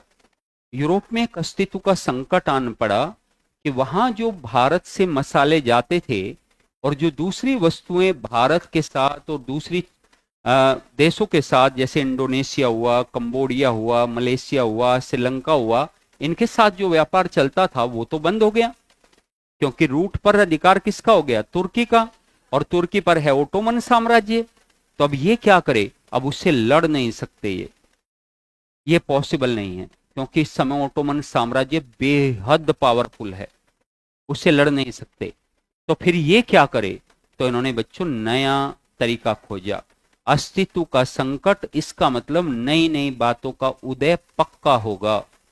अस्तित्व का संकट आया और भौगोलिक खोजें शुरू हुई, नए रास्ते की खोज प्रारंभ हुई। नए रास्ते की खोज प्रारंभ हुई। और बच्चों 1486 में कहते हैं बार्थोलोम्यो डियाज ने एक नया मार्ग खोजा, अफ्रीका का चक्कर लगा कर केप ऑफ गुड होप। क्या खोजा? Cape of Good Hope. इसके बाद कोलंबस, जो स्पेन का रहने वाला था, वह भारत की खोज के लिए निकला, लेकिन अमेरिका चला गया और 1492 में अमेरिका की खोज हो गई। पुर्तगाल पर दबाव बहुत बढ़ गया। उन्होंने कहा कि पुर्तगाल क्यों नहीं खोज पाया? पुर्तगाल का राजा जॉन द्वितीय इस बात से बहुत निराश हो गया। ध्यान से सुनना, पुर्तगाल का राजा जॉन द्वितीय इस बात से बहुत खफा हो गया कि कोलंबस ने नया देश खोज निकाला और हम भारत क्यों नहीं पहुंच पाए। कहते हैं जॉन द्वितीय ने 3 बड़े बड़े पोत, 3 बड़े बड़े जहाज बनवाए, शिप बनवाए कि कोई भारत की ओर निकले। और एक आदमी पुर्तगाल के एक व्यक्ति ने इसका जिम्मा उठाया, जिसका नाम है वास्को डी गामा। क्या नाम है? Vasco D gamma. जॉन द्वितीय ने 3 जहाज तो बनवा लिए, लेकिन जॉन द्वितीय बीमार पड़ गया और उसकी डेथ हो गई। उसके बाद पुर्तगाल का राजा बना इमैनुअल। कौन बना? इमैनुअल। जॉन द्वितीय ने प्रयास शुरू किया। जॉन द्वितीय ने कहा नए मार्ग खोजो, नहीं तो भूखे मर जाएंगे। और एशिया, दक्षिण एशिया के साथ हमारे संबंध इतने अच्छे जो संबंध है, जॉन सेकंड, बच्चों इसको बोलते हैं जॉन सेकंड या जॉन द्वितीय, जॉन द्वितीय। और ये पुर्तगाल का राजा है, पुर्तगाल का राजा है। पहली बार इसने ही सोचा बच्चों कि हमें दक्षिण एशिया जाना पड़ेगा। और पुर्तगाल के राजकुमार हेनरी द नेविगेटर ने, जिसका नाम हेनरी द नेविगेटर नहीं था, हेनरी था। नेविगेटर तो इसलिए कहा गया क्योंकि उसने सामुद्रिक मार्ग की खोज शुरू की। हेनरी द नेविगेटर ने नए नए दिक्सूचक यंत्रों की खोज शुरू की। दिक्सूचक मतलब दिशा बताने वाले। पुर्तगाल का राजकुमार है बच्चों, पुर्तगाल का राजकुमार है। और पुर्तगाल का राजकुमार का नाम है Henry the navigator, Henry the navigator. और हेनरी द नेविगेटर का इतिहास में बच्चों क्या योगदान है? इतिहास में उनका सबसे बड़ा योगदान है दिक्सूचक यंत्रों की खोज। दिक्सूचक यंत्रों की खोज। अरे डायरेक्शन इंडिकेटर्स खोजे उन्होंने, डायरेक्शंस को इंडिकेट करने वाले चीजें। अच्छा बच्चों, जहाज उतार दिया आपने समुद्र में, एक बड़े समुद्र में आपने जहाज को उतारा और अब आपको पता ही नहीं है किधर जाना है, तो आप तो खो जाएंगे, समुद्र में खो जाएंगे। तो ये पता होना चाहिए समुद्र में जाने के बाद कि दिशा कौन सी लेंगे हम। दिक्सूचक यंत्र, ऐसे दिक्सूचक यंत्र जहाजों के लिए बहुत अनिवार्य होते हैं, नहीं तो समुद्र का कोई और छोर नहीं है। महासागर तो बच्चों इतने बड़े बड़े हैं और वहां पर तो किनारा दिखेगा ही नहीं। तो दिक्सूचक यंत्रों से भारत के बारे में कि भारत कैसे पहुंचा जाए, तो यह अनुमान लगाया गया कि अफ्रीका से ऐसे चक्कर लगाकर ऐसे हम भारत पहुंच सकते हैं। यानी इसका मतलब है जो अफ्रीका का चक्कर लगाकर हम पहुंचेंगे, इसका मतलब है हम एक नया मार्ग खोजेंगे। क्या खोजेंगे बेटा? नया मार्ग खोजेंगे। तो दिक्सूचक यंत्रों की खोज के बाद यात्रा और आसान बनी। इधर बच्चों पुर्तगाल का राजा जॉन द्वितीय की मृत्यु हुई और बच्चों एक नया राजा सामने आया जिसका नाम है इमैनुअल। क्या नाम है? इमैनुअल। इमैनुअल गद्दी पर बैठा, यानी नया राजा बना, नया सम्राट बना। और उसने इस उत्साह को बिल्कुल भी कम होने नहीं दिया। उसने वास्को डी गामा से कहा कि बताओ तुम जाओगे? वास्को डी गामा ने कहा 100%। 25 मार्च 1497 का दिन इमैनुअल और महारानी पुर्तगाल की महारानी एक चर्च में प्रार्थना कर रहे थे, क्योंकि आज वास्को डी गामा का जहाजी बेड़ा निकलने वाला था। वास्को डी गामा का जहाजी बेड़ा एक नई यात्रा पर निकलने वाला था। 3 जहाज एक साथ चले, जिसमें वास्को डी गामा के साथ उनके भाई पाउलो और केलो करके एक अलग नागरिक, अलग अलग 3 कमांडर 3 जहाजों पर बैठकर चले।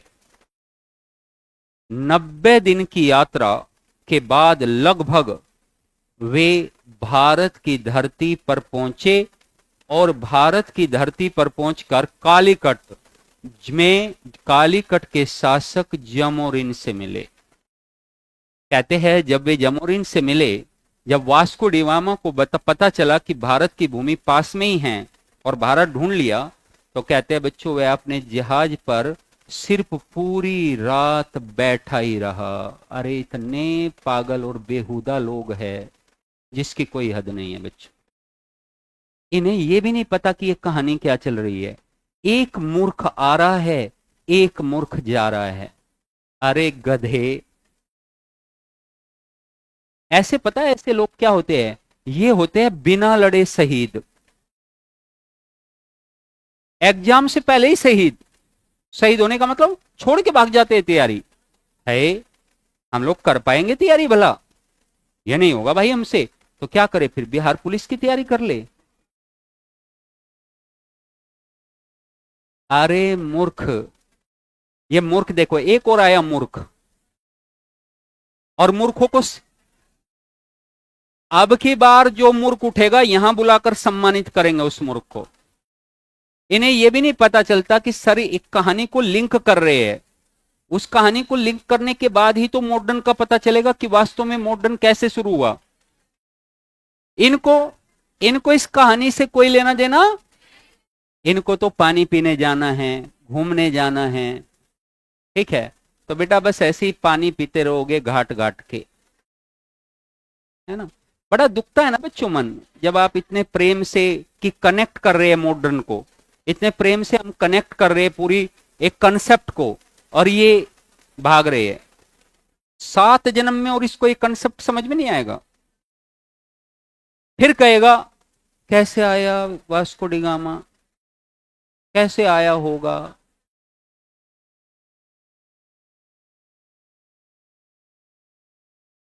गधा। यहां देखो बेटा, अब की बार बच्चों यदि कोई भी पीछे से चले ना उठ के, तो बस एक बार बता देना, दरवाजे भी बंद नहीं करवा सकते क्योंकि तुम्हें गर्मी लग जाएगी। अब तो तुम जाकर नॉर्मल हुए हो, है ना, तो इसलिए बैठ जा बैठ जा। देख कितना हंस रहा है, एकदम पूरे दांत ही दांत दिखा रहा है। बस सफेद दांत ही दिख रहे हैं, बाकी तो कुछ नहीं दिख रहा है।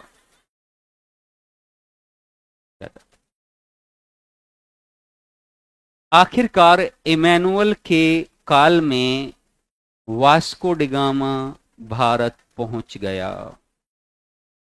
वास्को डिगामा को कालीकट के राजा जमोरिन ने कहा कि आप जितना सामान भारत से ले जाना चाहो ले जा सकते हो, आप जितना भारत घूमना चाहो घूम सकते हो। हम इस बात के लिए आपको परमिट करते हैं, परमिशन देते हैं। वास्को डिगामा 19 महीने लगे यात्रा और वापस जाने में। वास्को डिगामा ने जो सामान और मसाले भारत से खरीदे, वे यूरोप की मार्केट में जाकर कहते हैं लगभग 60 गुना प्रॉफिट के साथ बेचे गए। लेकिन बच्चों आपको बस ये लाभ दिखाई दे रहा है, लाभ का रिस्क से सीधा संबंध है। वास्को डिगामा अपने साथ 100 लोगों को लेकर चला था पुर्तगाल से, और सिर्फ 35-36 लोग सही सलामत पुर्तगाल पहुंचे, बाकी सब मारे गए। तो सिर्फ सफलता नहीं देखी जाती है, उस सफलता के लिए संघर्ष कितना हुआ यह देखा जाता है। स्पेन ने जब स्पेन के नागरिक कोलंबस ने मेरे बच्चों जब अमेरिका खोजा था, तो स्पेन की वाहवाह हो गई थी पूरे यूरोप में, और अब वास्को डिगामा की वाहवाही हो गई, क्योंकि उसने तो वही खोज लिया जिसे कोलंबस भी नहीं खोज पाया था, अर्थात भारत। भारत बच्चों पहले से था, सदियों से था। खोजने का मतलब है नया व्यापारिक मार्ग खोज लेना। बात समझ में आई? एक बार क्विकली आपको बताते हैं कैसे कैसे हुआ। सबसे पहले हमने बताया कि रोमन साम्राज्य, किसके बारे में बताया? रोमन। रोमन साम्राज्य के पश्चिमी भाग को छोड़ दो, उससे हमें अभी कोई लेना देना नहीं है, किसी दिन और आपको अच्छे से समझा देंगे। अब पश्चिमी भाग में 1453 में, पूर्वी भाग में 1453 में तुर्की पर इन्हीं का शासन था। रोमन साम्राज्य का ये पूर्वी भाग है जिसे बाइजेंटाइन साम्राज्य कहा जाता था। और इस समय ओटोमन साम्राज्य बहुत शक्तिशाली हो रहा था। उसने साम्राज्य विस्तार के क्रम में 1453 में आक्रमण कर दिया, किसके ऊपर? बाइजेंटाइन साम्राज्य के ऊपर। वहां के शासक को सत्ता से उखाड़ कर फेंक दिया गया और उस्मानिया सल्तनत के महमूद सेकंड ने वहां अपना राज्य स्थापित कर लिया। व्यापारिक मार्गों पर अधिकार का लालची महमूद सेकंड व्यापारों पर एक अधिकार कर लेता है और यूरोप का कांटेक्ट भारत के साथ टूट जाता है। लेकिन आवश्यकता ही आविष्कार की। जैसे ये कांटेक्ट टूटा तो लगातार दो काम हुए। पहला, जनता इटली की तरफ बढ़ी और इटली में पुनर्जागरण हुआ। वैज्ञानिक खोजे, लोकतांत्रिक मूल्य, सांस्कृतिक का उत्थान होने लगा। और बच्चों यहीं पर भौगोलिक खोजे भी होने लगी। स्पेन में 1492, देखो 1453, 1492, 1492 में स्पेन के एक नागरिक ने, कोलंबस ने अमेरिका को खोज निकाला। पुर्तगाल पर दबाव बढ़ गया। पुर्तगाल ने के राजा जॉन द्वितीय ने वास्को डिगामा को कहा, वही सबसे बड़ा नाविक था, उसे कहा क्या तुम भारत की खोज करोगे? उन्होंने कहा यस, और 3 बड़े जहाज जॉन ने बनवाए। लेकिन जॉन जब मर गया तो इमैनुअल ने इस शोध को कंटिन्यू रखा और 25 मार्च 1497 में वास्को डिगामा 100 लोगों के 3 जहाजी बेड़ों के साथ पुर्तगाल से निकला। 90 दिन की कठिन, बहुत कठिन यात्रा के बाद वह कालीकट पहुंचा। आखिरकार उसने भारत खोज लिया, जिसके बाद यूरोप का व्यापारिक मार्ग भले ही लंबा था, लेकिन नया मार्ग अब उनके हाथों में था, जिससे ओटोमन साम्राज्य का कोई लिंक नहीं था। कोई लिंक नहीं था, तब उनका प्रभाव था। वास्को डिगामा 19 महीने के बाद जब लौटा तो पूरे के पूरे पुर्तगाल ने खड़े होकर, कहते हैं तालियों की गड़गड़ाहट से उसका स्वागत किया। कहते हैं जब वास्को डिगामा इमैनुअल के सामने पहुंचा और नीचे झुककर उसका अभिवादन किया तो इमैनुअल ने उसे उठाकर गले से लगा लिया, क्योंकि उसने वो खोज निकाला था जो यूरोप में किसी ने नहीं खोजा था। कहते हैं यहीं के बाद व्यापार बहुत बढ़ गया और पुर्तगीज कंपनी 1500 में, 1498 में वास्को डिगामा, 1500 में पेड्रोज कैब्राल दूसरा नागरिक, और 1503 में पहली पुर्तगाली कंपनी कोचीन केरल में स्थापित हुई। कहां स्थापित हुई? 1505 में पहला पुर्तगीज governor Francisco de Almeida Bharat आया। अल्बुकर्क ने भारत में पुर्तगीज साम्राज्य की नींव मजबूत कर दी और इसके बाद बच्चों कहते हैं कई देश भारत की ओर अग्रसर होने लगे। अब आप सोच रहे होंगे सर भारत की ओर अग्रसर, प्राचीन और मध्यकाल में भारत का व्यापार बहुत उन्नत अवस्था में था और यहां लगातार व्यापार होता था। मसाले यहाँ के व्यापार की रीढ़ की हड्डी थी और मसालों की आवश्यकता यूरोप में इसलिए थी क्योंकि वहां ठंडा क्षेत्र है। क्या है? ठंडा क्षेत्र है, और ठंडे क्षेत्र की वजह से ही कहते हैं मसालों की आवश्यकता होती थी मांस को लंबे समय तक सुरक्षित बनाए रखने के लिए। तो मसालों की बहुत ज्यादा डिमांड थी, भारतीय वस्तुओं की बहुत ज्यादा डिमांड थी, और इसके कारण बच्चों व्यापारिक मार्ग खोजना अनिवार्य था। खोजना ही खोजना पड़ता उन्हें, सरवाइव करना है। तो कहते हैं ऐसी स्थिति हुई। लेकिन बच्चों अब भारत भी आ गए, तो अब हम थोड़ा सा, सबसे पहले बच्चों अब हम भारत में भारत में क्या लिखा? यूरोपीय कंपनियों का भारत में आगमन। सबसे पहले किसकी छोटी सी भूमिका समझेंगे। ऐसे एक स्ट्रक्चर बनाएंगे बच्चों, ठीक है। पहले क्या बनाएंगे, एक स्ट्रक्चर बनाए, यूरोपियन कंपनी, यूरोपीय कंपनियों का आगमन, यूरोपीय कंपनियों का आगमन, इसका स्ट्रक्चर बनाओ बेटा, कैसे हम इससे आगे बढ़ेंगे। पहला पढ़ेंगे बेटा भूमिका, पहले क्या पढ़ेंगे, भूमिका। भूमिका जैसे हम हमेशा पढ़ते हैं, एक इंट्रोडक्शन यानी एक इंट्रो, ठीक है। उसके बाद बच्चों हम पढ़ेंगे नए नए देशों की खोज, नए देशों की खोज, नए देशों की खोज, नए देशों की खोज। उसके बाद पढ़ेंगे कंपनियों का, यूरोपीय कंपनियों के आगमन का क्रम, यूरोपीय कंपनियों के आगमन का क्रम, आगमन का क्रम पढ़ेंगे, आगमन का क्रम पढ़ेंगे।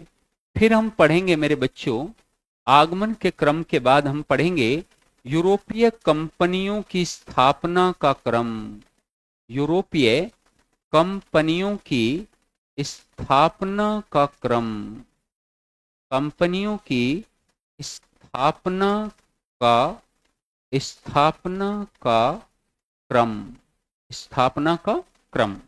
फिर स्थापना पढ़ेंगे और फिर उसके बाद बच्चों एक एक करके सारी कंपनी पढ़ते हुए जाएंगे, जिसमें से बच्चों पहली कंपनी होगी पुर्तगाली, क्या होगी, पुर्तगाली, पुर्तगाली होंगी, या इसको हम बच्चों इंग्लिश में बोलते हैं पोर्तुगीज, क्या बोलते हैं, पोर्तुगीज, पुर्तगाली कंपनी। ये सारी बातें हमें, एक स्ट्रक्चर तो बच्चों ये है, एक स्ट्रक्चर अभी थोड़ा बाद में आपको बताएंगे।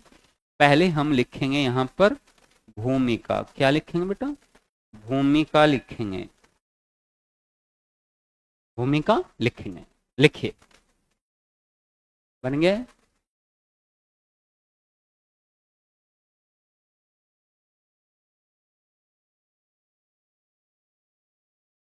समझ में आया, पुर्तगाली भारत कैसे पहुंचे, क्यों पहुंचे, लिखो भूमिका। 15वीं शताब्दी के मध्य में, 15वीं शताब्दी के मध्य में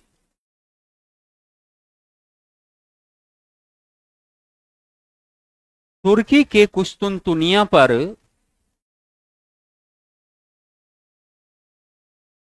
तुर्की के कुस्तुनतुनिया पर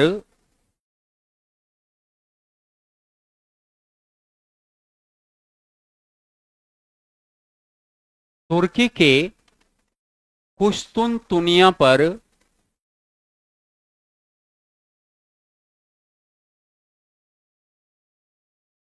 दुनिया पर पूर्वी रोमन साम्राज्य,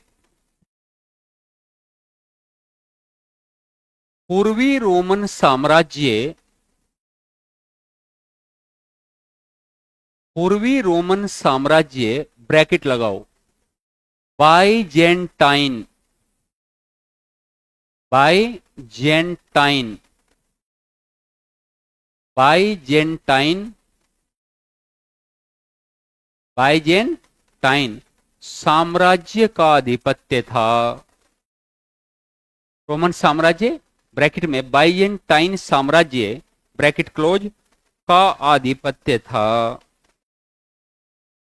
का आधिपत्य था। परंतु इसी समय उस्मानिया सल्तनत का प्रभाव, उस्मानिया सल्तनत का प्रभाव, उस्मानिया सल्तनत का प्रभाव पश्चिमी एशिया और मध्य एशिया में बढ़ रहा था, पश्चिमी एशिया और मध्य एशिया में बढ़ रहा था, पश्चिमी एशिया और मध्य एशिया में, और मध्य एशिया में बढ़ रहा था। मध्य एशिया में बढ़ रहा था। 1453 में, इसी क्रम में, ऐसे लिखो, इसी क्रम में 1453 में, क्रम में 1453 में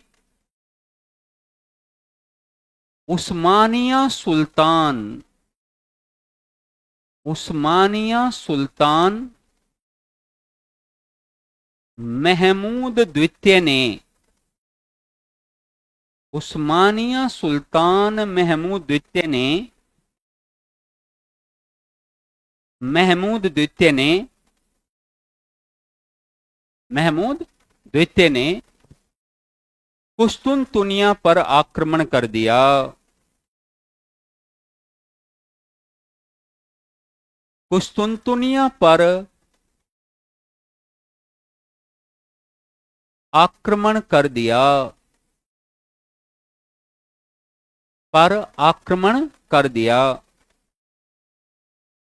और उन्होंने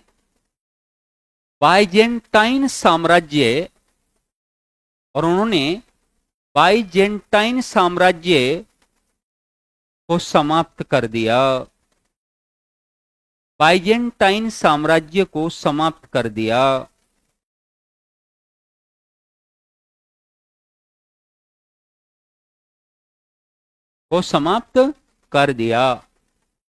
जिसके पश्चात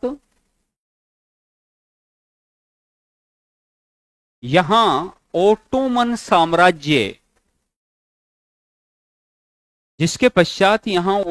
साम्राज्य की स्थापना हो गई।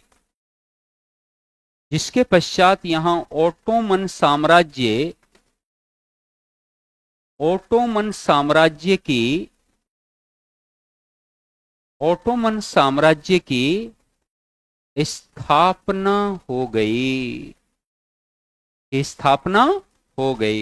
किसकी बच्चों? ओटोमन साम्राज्य की। परंतु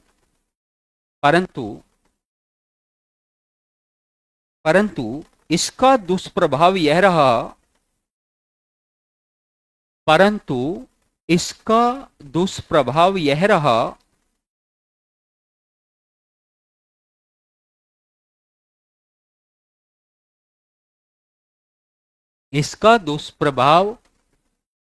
रहा, कि ओटोमन साम्राज्य ने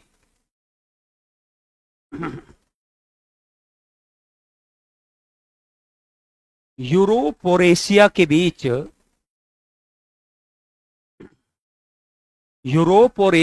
बीच सभी व्यापारिक मार्गों पर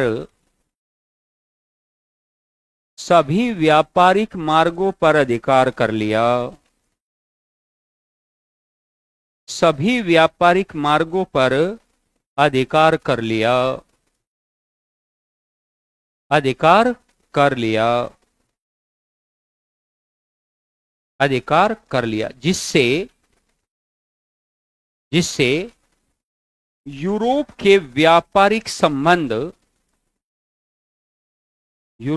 व्यापारिक संबंध दक्षिण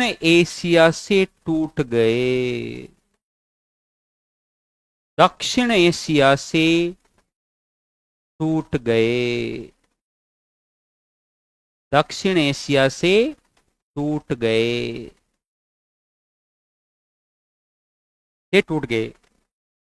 पैराग्राफ चेंज। उधर तुर्की पर उस्मानिया सल्तनत, ओटोमन और उस्मानिया एक ही है। उधर तुर्की पर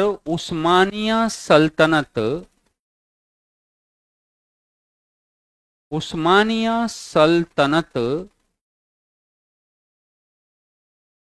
के अधिकार के बाद वहां की ईसाई प्रजा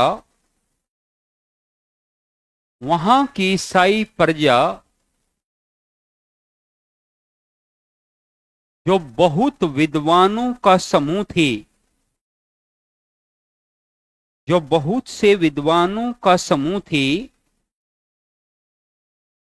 जो बहुत से विद्वानों का समूह थी, कोमा तुर्की से इटली की ओर पलायन करने लगी। तुर्की से इटली की ओर पलायन करने लगी और सभी बुद्धिजीवी इटली में इकट्ठा हुए। सभी बुद्धिजीवी इटली में इकट्ठा हो गए और इसी समय में इटली से ही यूरोप का पुनर्जागरण, और इसी समय में इटली से ही यूरोप का पुनर्जागरण प्रारंभ हुआ। यूरोप का पुनर्जागरण प्रारंभ हुआ। यूरोप का पुनर्जागरण प्रारंभ हुआ। प्रारंभ हुआ।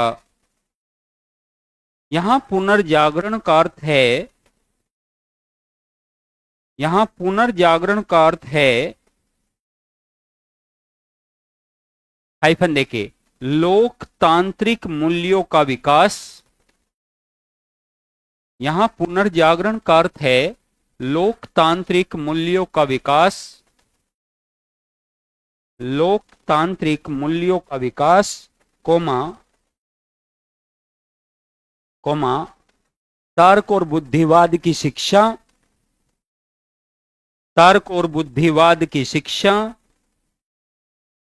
कोमा विज्ञान की शिक्षा। विज्ञान की शिक्षा और वैज्ञानिक खोजे इत्यादि। और वैज्ञानिक खोजे, वैज्ञानिक खोजे इत्यादि।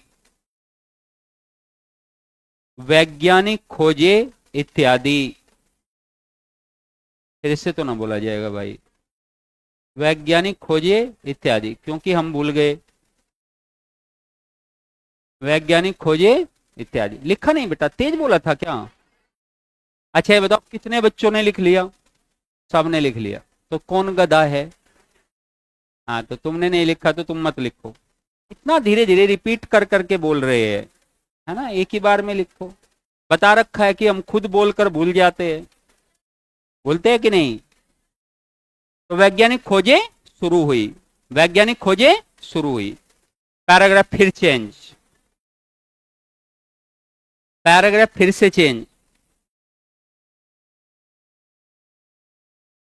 इसी क्रम में यूरोप, इसी क्रम में यूरोपीय देशों, इसी क्रम में यूरोपीय देशों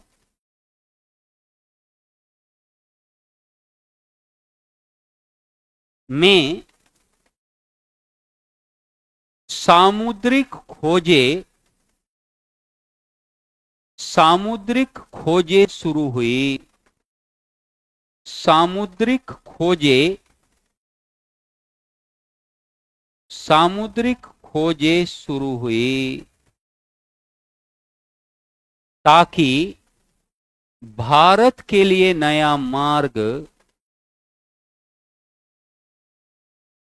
ताकि भारत के लिए नया मार्ग खोजा जा सके। भारत के लिए नया मार्ग खोजा जा सके। भारत के लिए नया मार्ग खोजा जा सके। लिखे। इस क्रम में, फिर से, इस क्रम में 1486 में, इस क्रम में 1486 में, इस क्रम में 1486 में बार्थोलोम्यो डियाज ने, बार्थोलोम्यो डियाज ने, डियाज ने एक नए सामुद्रिक मार्ग ने एक नए सामुद्रिक मार्ग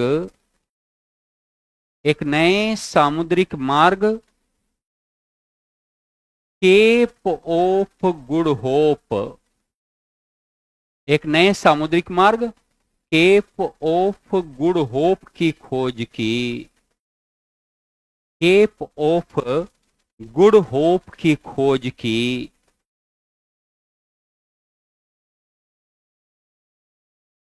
जो अफ्रीका का चक्कर लगाकर, जो अफ्रीका का चक्कर लगाकर, जो अफ्रीका का चक्कर लगाकर लगाकर दक्षिणी एशिया पहुंचता था, दक्षिणी एशिया पहुंचता था 1492 में। हाँ बेटा, 1492 में स्पेन के नागरिक